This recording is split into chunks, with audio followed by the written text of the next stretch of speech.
Welcome back to the Deep Dive. This is the show where we take a mountain of, really complex source material and we try to distill it down into actionable knowledge, giving you the absolute essentials. And those little facts that really set you apart. Exactly. And today we are opening up a critically important and I think often overlooked area of medicine. Yeah, adolescent and transition medicine. It's a field that's it's born purely out of therapeutic success, which is, I guess, a wonderful problem to have. It really is. For decades, medicine had this really clean dividing line. You had childhood care, which was all about acute illness, infections, accidents, things that happened quickly. Right. And then you had adult medicine, which dealt with progressive pathology, these chronic conditions that worsen over a lifetime. But now, with advanced treatments, patients are surviving conditions that, frankly, used to be lethal. And that line has completely blurred. So that blurring isn't just about more specialized adult care. It means we have this whole new patient population. A population that faces these unique physical, psychological, and logistical challenges when they're moving between these two very distinct worlds of healthcare. Yeah, and we really need to set the stakes immediately here because this isn't some niche topic. Not at all. About 14% of children in the industrialized world are diagnosed with what we call a long-term condition, an LTC. And that condition is absolutely going to persist right into their adulthood. Exactly. We are talking about conditions like type 1 diabetes, severe asthma, epilepsy, or, complex cancer survivors. This is a massive high-risk group of patients. And managing that handoff, that transition, it basically determines their entire future health and quality of life. It does. So for you, our learner, especially as you're navigating your first and second years of medical training, this deep dive is your roadmap. We're drawing directly from the core clinical text to give you the structure, the psychological context, and the clinical anchors you need to master this. Our mission is to transform this, what can be an overwhelming topic, into manageable, high-yield concepts. And to help anchor this whole process in your memory, we are going to use a central metaphor throughout this deep dive. Right. I want you to visualize this entire process as building a complex bridge. A bridge, okay. On one side, you have the pediatric shore. It's family-centered, it's heavily supported, and it's focused entirely on maximizing that child's development. And the other side? The adult shore is completely different. It demands autonomy, self-management, and it's focused on outcomes like, successful employment, independent living, reproduction. So the gap, the complex planning, and the support structure that gets them across. That is the transition. That's the bridge we have to build. Okay, let's unpack this bridge analogy, starting with why this planning is so critical. We get that medical advances are the main driver, but let's detail the specific factors that are forcing us to create this formalized approach. Well, the first thing, the survival rates being dramatically up for previously lethal conditions, that's number one. Right. But that success generated secondary problems. Mm-hmm. It actually led to the emergence of entirely new clinical specialties that just didn't exist 50 years ago. Like what? Like adult congenital heart disease or ACHD. These are patients who are now living into their 50s and 60s. Wow. And they require lifelong specialist management in adult services that have to understand their childhood surgical history from decades ago. And this is where the logistics, I imagine, just fall apart. If that bridge isn't built and actively managed, what are the immediate catastrophic consequences? Oh, the consequences of poor planning are disastrous. You see these high rates of loss to follow-up. Just gone from the system. Exactly. Yeah. That gap, sometimes it's just a few months between leaving the comfort of pediatric care and landing in this overwhelming adult clinic. Yeah. It results in complete non-adherence. And that means? We see spikes in complications, worsening disease control, and frankly, unnecessary hospital admissions. And what about the medical fallout from their past treatments? The adult doctor isn't just treating a current condition. No, they're treating a legacy of childhood therapy. You have to account for the ongoing medical problems and the late complications that stem from the previous therapy. So an example would be... Well, we'll get into oncology later, but just consider this. 60 to 70% of childhood cancer survivors develop a physical or mental disability directly related to the treatment they received. 60 to 70%. That's a staggering number. It's a ticking medical time bomb. The adult provider has to know exactly what chemo, what radiation dose, what surgeries were performed years ago, because that history dictates their current surveillance schedule. So the past treatment is literally setting the stage for the adult's future pathology. It's a therapeutic time bomb. Exactly. And interwoven with all of this medical complexity is the volatile cocktail of adolescence itself. Right, because all of this is happening while they're teenagers. Absolutely. The complex physiological and behavioral changes of adolescence are so strongly linked to non-adherence. How so? Well, you have a patient who suddenly wants to reject the sick role. They want to assert their independence and, minimize the visibility of their illness. Which often means dropping their medical regimen. Often. Whether it's time-consuming physiotherapy for cystic fibrosis or multiple daily insulin injections, they just want to be normal. This all suggests that formal transition planning isn't just about moving charts around. It's about actually safeguarding outcomes. That is the core takeaway. Planned, formalized transition improves health outcomes. Full stop. And we have data on this. We do. Research, particularly this really robust data from patients with type 1 diabetes, has confirmed it. Coordination leads to better long-term results. Better results like? We see lower HbA1c levels, fewer acute complications like DKA, and measurably improved self-management skills.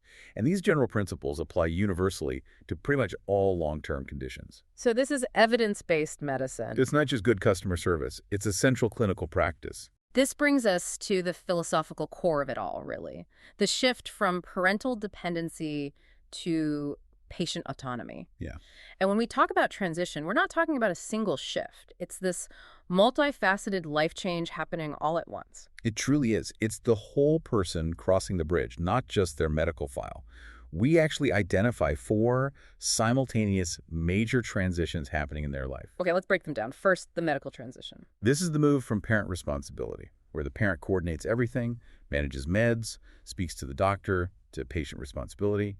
The young person now holds the reins. Okay, second is the financial transition. Right. They shift from being completely financially dependent on their family to managing their own finances, maybe accessing benefits, or trying to find a job that works with their condition. Third, the social transition. They're moving from living with family in a structured school environment to, independent living, maybe leaving for university, entering the workforce. It removes their built-in support network. And finally, the relational transition. Yeah. They're moving from a pre-pubertal status towards defining adult relationships, which, and this is crucial, includes discussions around sexual activity, contraception, and complex family planning. That is just an overwhelming stack of life changes, even for a healthy young adult. Imagine it with a complex illness.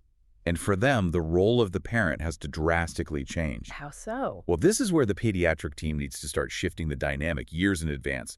Parents move from having, paramount responsibility, the final say, to essentially an advisory supportive role. Which must be hard. Incredibly hard. And pediatric services are structurally and culturally just poorly placed to handle this switch to adult autonomy. They're geared to protect the child. So the move to adult services is essential. It is, but it only works if the young adult's specific needs for independence are honored by the receiving adult team. If the adult team just defaults to treating the parent as the primary patient, the transition has already failed. Okay, so to manage the staggering logistical and emotional shift, the sources outline a systematic approach. Yes, and this is our first major clinical anchor, the 6 core elements that define a successful transition program. For you listening, as a med student, this list is crucial because it shows you what a gold standard clinic should look like. Step 1 is the mandatory prerequisite, establishing policy. This is not optional. And it has to be developed with input from young people. Yes, you have to ask them what works, what causes anxiety, and then you ensure every single member of staff, from doctors to the admin team, is fully trained. A policy that just sits in an office is useless. Right. Step 2, tracking and monitoring. If you can't identify the population, you can't help them. You need a formal system to find every patient who needs transition, that 14% group, and then you build transition planning into their regular care, starting early. Step 3 sounds like it's about the patient's psychology, transition readiness. It's all about demystification. It means identifying a suitable adult provider, introducing the young person to the new team, ideally in a joint clinic, and giving them written info about what that first consultation will look like. You're trying to reduce the fear of the unknown. Exactly. Then step 4 is the technical but crucial handover, transition planning.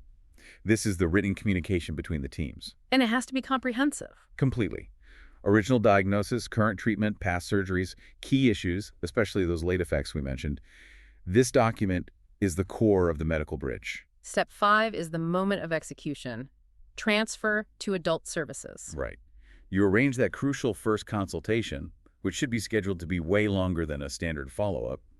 You review the transfer package with the patient, and you develop a new adult-centric care plan together. And the final, vital step 6, integration. Yeah. The adult team confirms the handover, helps the young adult access other non-medical adult services, housing, employment support, and tailors the care plan to their new independent life. And getting feedback is part of that. Critically, the adult team has to ask them how it went so the policy can be refined. Okay, let's focus on timing now, which is a key clinical marker. This isn't a sudden event at age 18. No, it's a process that evolves over years. It covers the entire arc of puberty. Formal planning should generally be initiated around 12 years of age. 12. So that's the trigger point. That's when the discussions about future autonomy and self-management need to begin. So if planning starts at 12, when do they typically cross the bridge completely? Most commonly, the full transfer of care happens between 16 and 18 years of age. And that's deliberate. Very deliberate. It's set to coincide with other major markers of adulthood, like finishing school or getting a driver's license. The thinking is, if they can be independent in other areas, they should be medically independent too. Okay, so this is a really key point and a good moment to just, check in. Absolutely. For you listening, just take a second. What's that typical age range we just mentioned for the full transfer? Right, when they actually leave the pediatric service for good. If you're thinking 16 to 18, you've got it locked in. And if not, it's worth just rewinding a minute or so. It's that important of a concept to anchor. Okay, so moving from the structure of the bridge to the actual traffic crossing it. And for our young patients, that traffic often includes highly potent medications. Yes, and their physiology is shifting dramatically. Pediatric dosing is often based on weight, but that gets complicated. The metabolic changes are significant. Hepatic drug metabolism increases really rapidly during childhood, and then it sort of stabilizes to adult levels after puberty. But there's a huge risk factor in this population that complicates dosing. A massive one. The rising rates of obesity. And the sources define obesity here as actual body weight being more than 20% greater than their ideal weight for height. Why is that such a prescribing risk? Because if you just calculate a dose based on their total actual weight, you might drastically overestimate what they need. Many drugs distribute into lean body mass and water. So their size doesn't match their metabolic machinery. Exactly.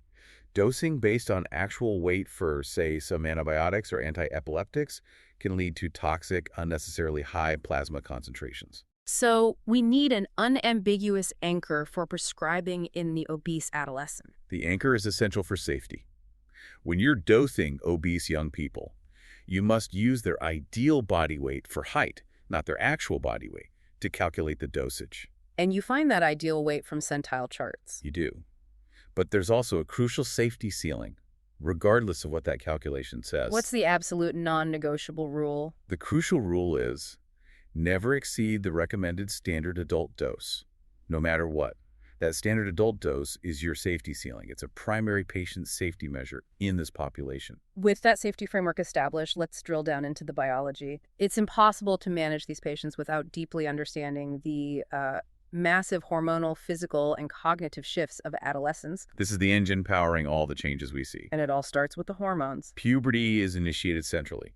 The hypothalamus starts releasing GnRH, gonadotrophin-releasing hormone, in these pulsatile bursts. Pulsatile, so it's like a conductor signal. Exactly. It's not a continuous drone. And that conductor stimulates the pituitary to release its two major hormones, LH and FSH. Let's track that cascade. In males. In males, luteinizing hormone, LH, stimulates the Leydig cells in the testes to produce testosterone. Testosterone is what drives the massive skeletal growth, genital development, all of that. And FSH. Follicle-stimulating hormone, FSH, acts on the Sertoli cells to initiate sperm production. And in the female system. Well, FSH and LH act on the ovary. FSH stimulates estrogen, LH stimulates progesterone, and together they promote follicle production, ovulation, and, eventually menstruation.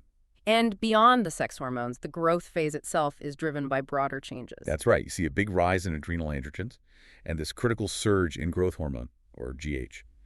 GH tells the liver to produce insulin-like growth factors 1 and 2, IGF-1 and IGF-2. And those are the actual drivers of linear growth. They are. The GH-IGF axis is just at peak capacity during the growth spurt. Now, here is a detail that is critically important for managing our diabetic patients. What happens to insulin production?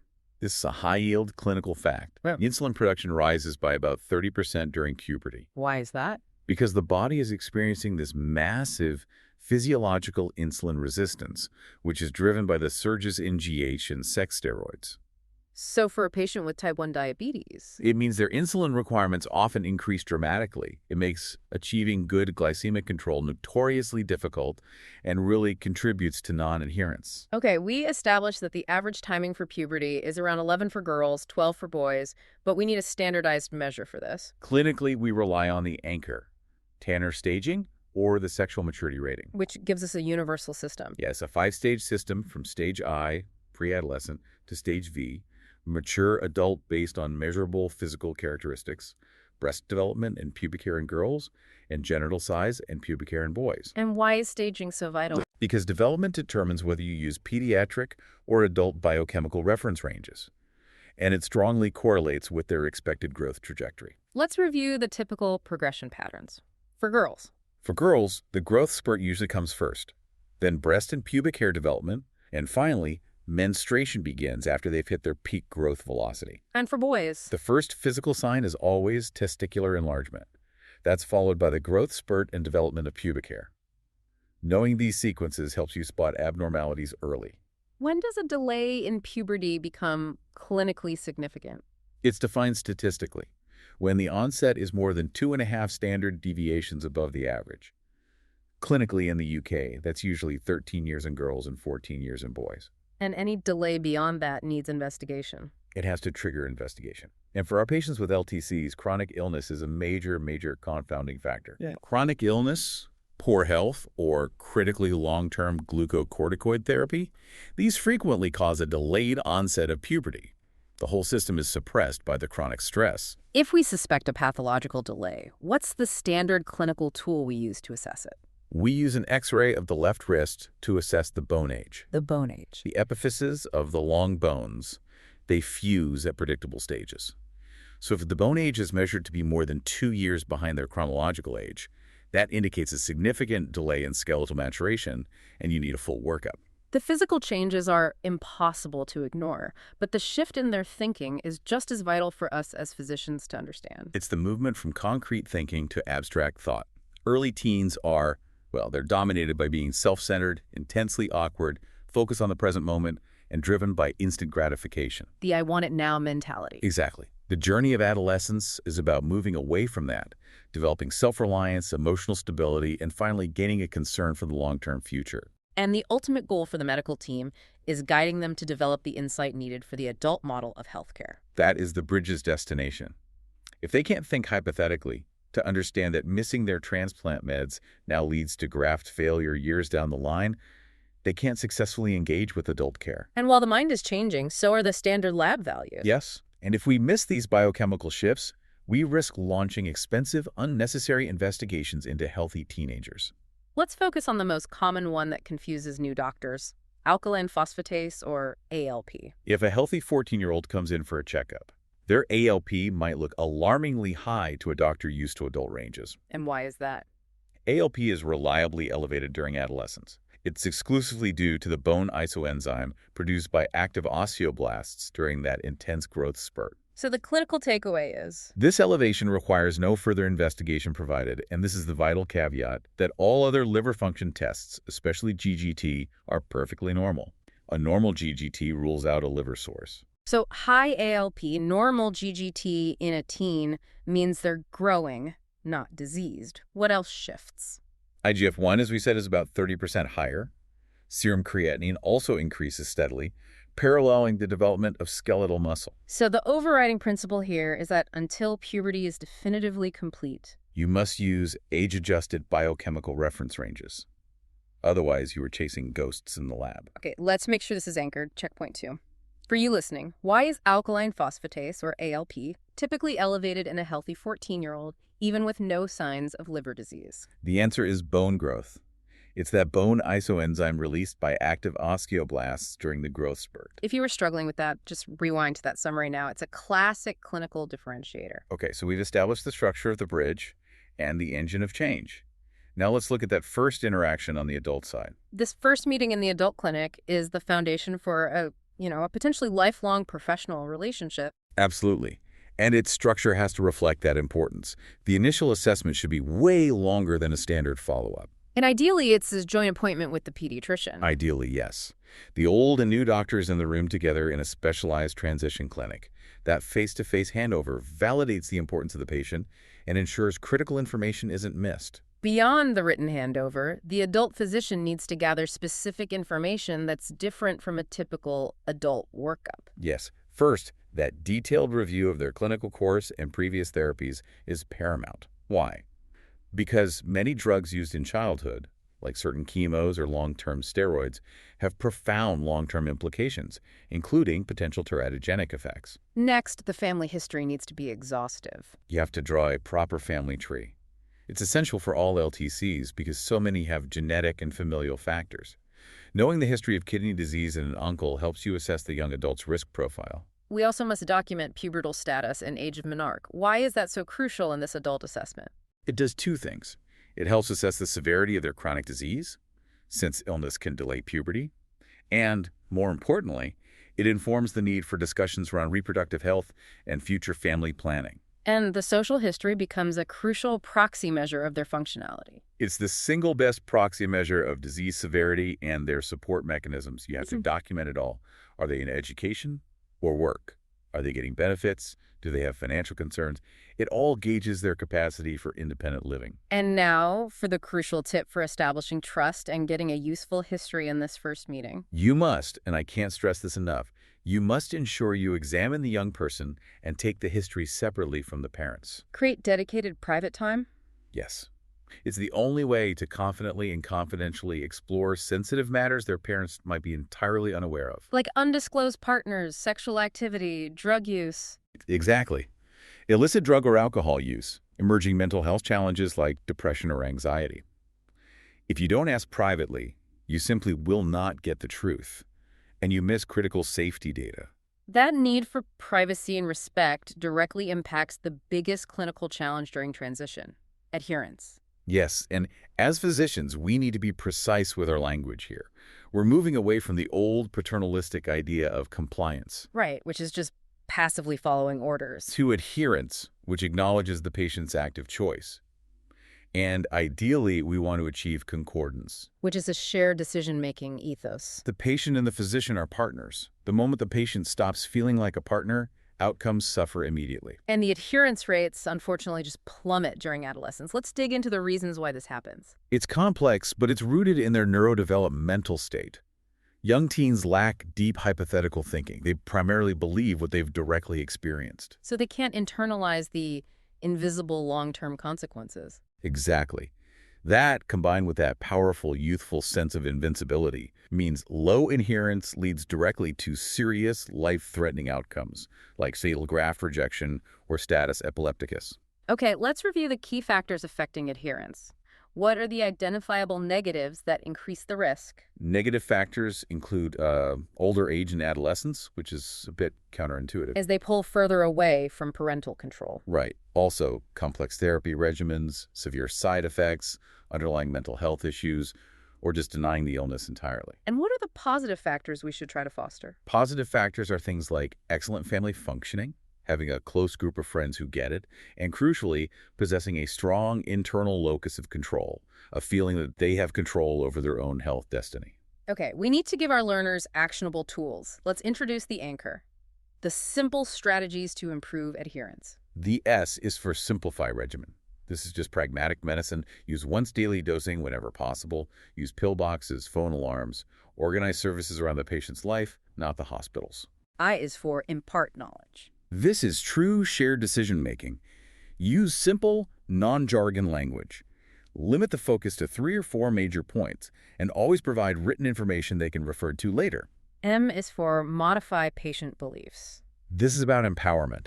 You have to actively ask them what they need, Address their specific fears about side effects like weight gain or acne, and make sure they get the risks of non-adherence. P is for provide communication. It's essential. Practice active listening, build trust over multiple visits, and allow adequate time for them to ask questions and give input. L is for leave the bias. Right. Recognize and address low health literacy. Be sensitive to cultural barriers. We have to check our own unintentional biases and make sure the education is tailored precisely to their level of understanding. And finally, E is for evaluate adherence. If you don't measure it, you can't fix it. Directly, you can use objective measures like drug levels or biomarkers like HbA1c. Indirectly, you can use sensitive self-reporting. But you have to ask in a non-judgmental way. Exactly. You say something like, most teenagers forget their medicines sometimes. Right. How often, on average, have you missed your doses this past week? Adherence is one form of risk-taking, but adolescence is, well, it's defined by high-risk behavior generally. And it's biologically driven. We're talking about documented, elevated rates of excess alcohol and drugs, unprotected sex, and, tragically, violence. And the data is sobering. The leading global causes of death among adolescents, road injury, HIV, suicide, violence, are all linked to these risk behaviors. And the critical point for our specific patient group is that adolescents with LTCs are often at a greater risk of this kind of behavior, maybe due to feelings of denial or isolation. To understand why, we have to use the maturational gap anchor to explain the neurodevelopmental conflict in the brain. Right. So around 11 years of age, the prefrontal cortex, the PSC, the brain CEO for decision-making and impulse control, it begins this crucial period of maturation. But it's a slow process. Very slow. It extends well into the mid-20s. The problem is that another more primitive system matures way faster. And that's the reward circuit. Precisely. The frontostriatal reward circuits, the parts of the brain that drive immediate pleasure-seeking, they mature early. They're fully operational years before the PFC is ready. The result is the maturational gap. Exactly. The patient is physically driven to seek pleasure, alcohol, drugs, sex, while their brain's control mechanism is structurally underdeveloped. They're wired for fun before they're fully wired for caution. It's like the brake pedal isn't fully installed, but the accelerator is floored. It's the perfect storm for risk-taking.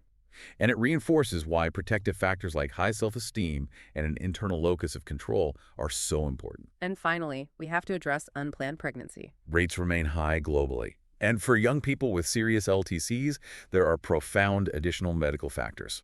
We have to discuss reproductive health and genetic counseling long before family planning begins. Because of medication risks and the stress of pregnancy on a chronically ill body. Exactly. It's a vital early conversation.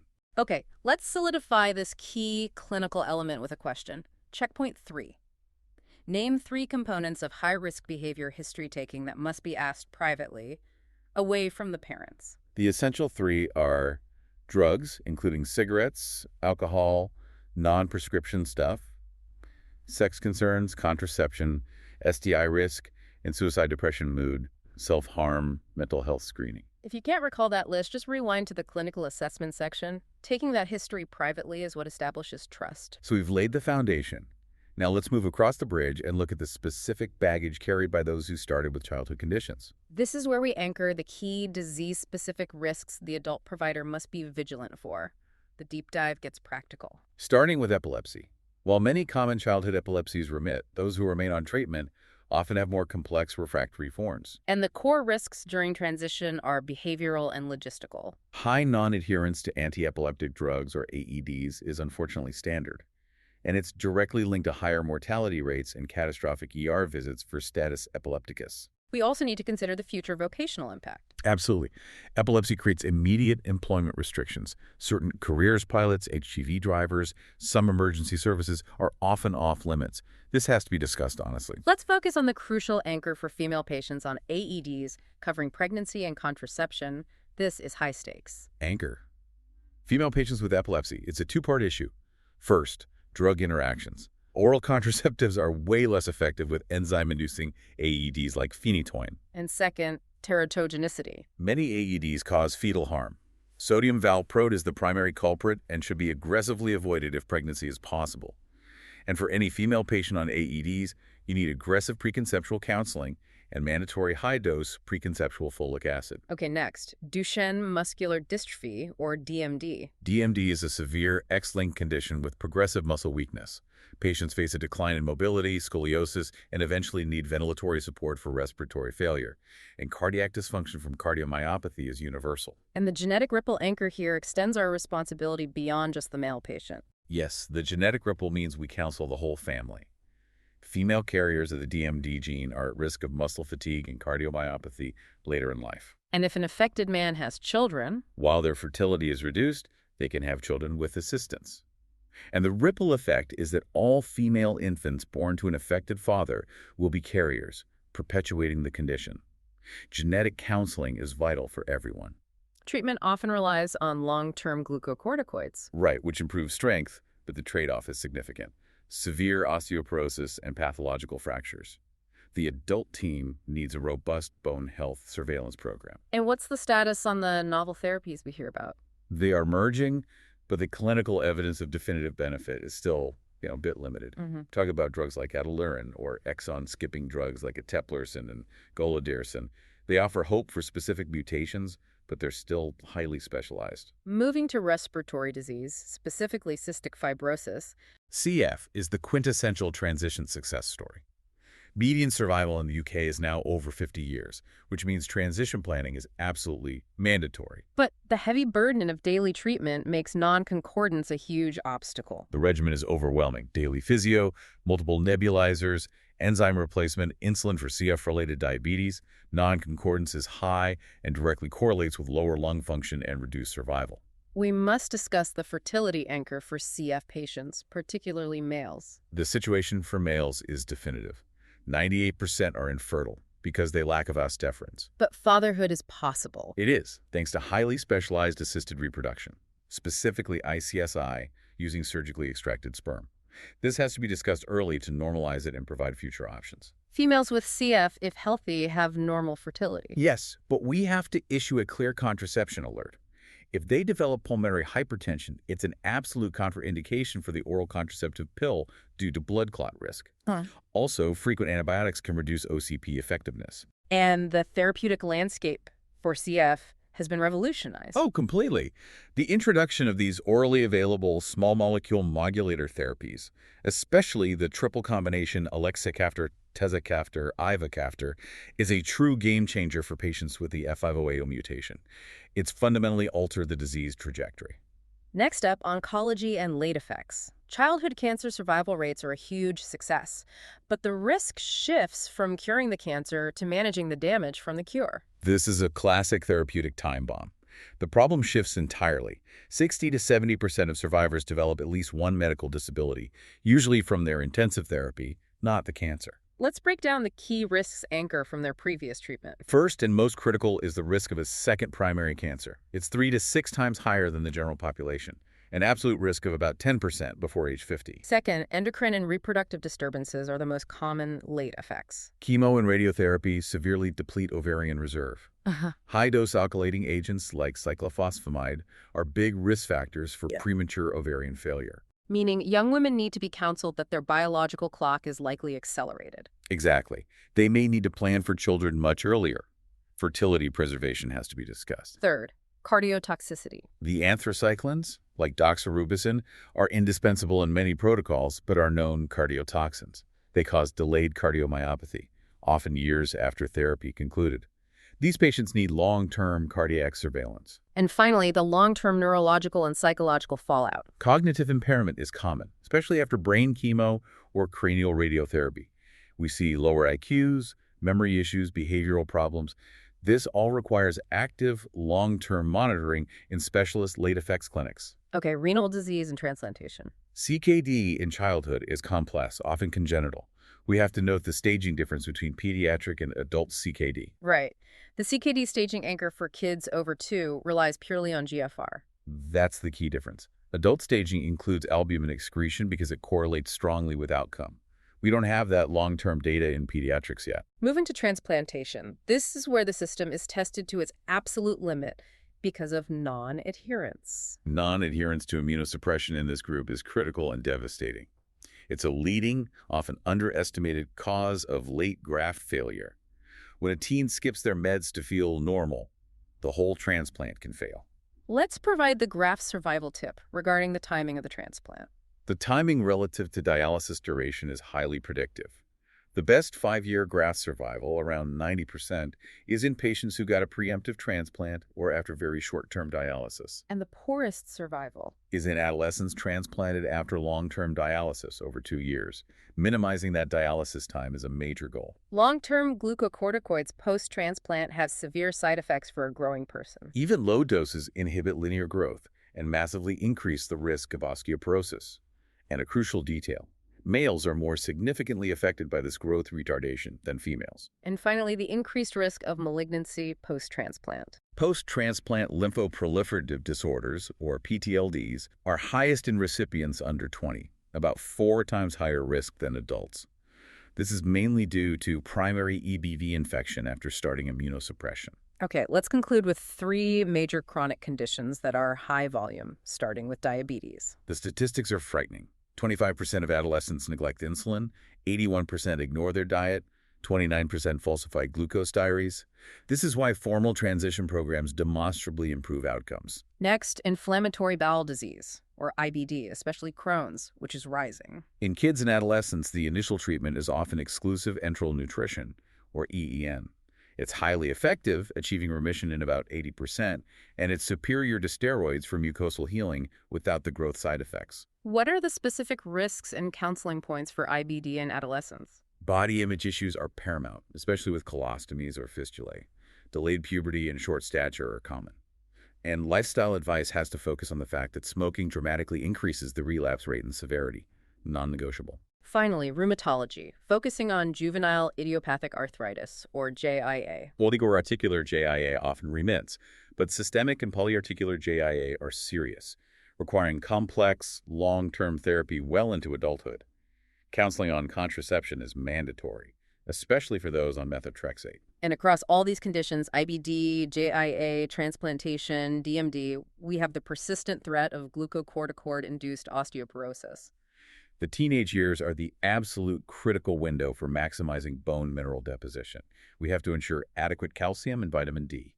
There's some confusion about whether to continue pediatric bisphosphonate therapy into adulthood, and the rationale for any change must be transparent. Let's quickly touch on a specific inherited bone disorder, hypophosphatemic rickets. The main issue here is, again, non-adherence to the tough regimen. What treatment has recently been revolutionized by burotumab, a neutralizing antibody to FGF23.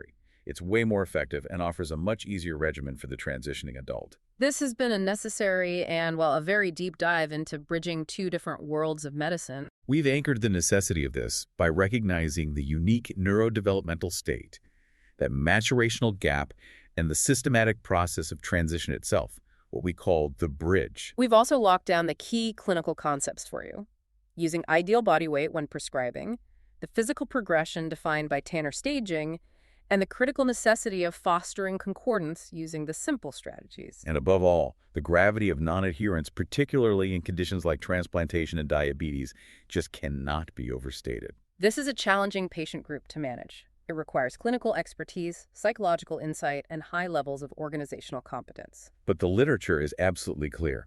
Investing time and effort into the transition process, especially focusing on teaching self-management and achieving concordance, is immensely rewarding. It's an investment that pays dividends for decades. It's about setting these young people up for success as autonomous, responsible adults. It really is. And to leave you with a final provocative thought, something to mull over that builds directly on the high-stakes risks we've covered today. We discussed that young people on long-term steroids have a high risk of HPA axis suppression, making them vulnerable to severe infection. Specifically, varicella zoster is cited as the single commonest cause of sepsis-related death in patients who succumb to steroid-related sepsis. Considering this profound and avoidable risk, what specific prophylactic or immunization advice should be paramount for any adolescent entering transition while on chronic high-dose glucocorticoid therapy? Think about what you would do to actively protect them from that specific pathogen. We encourage you to reflect deeply on that question and how you would apply that knowledge to safeguard your patients in your future practice. Thank you for joining us for this deep dive.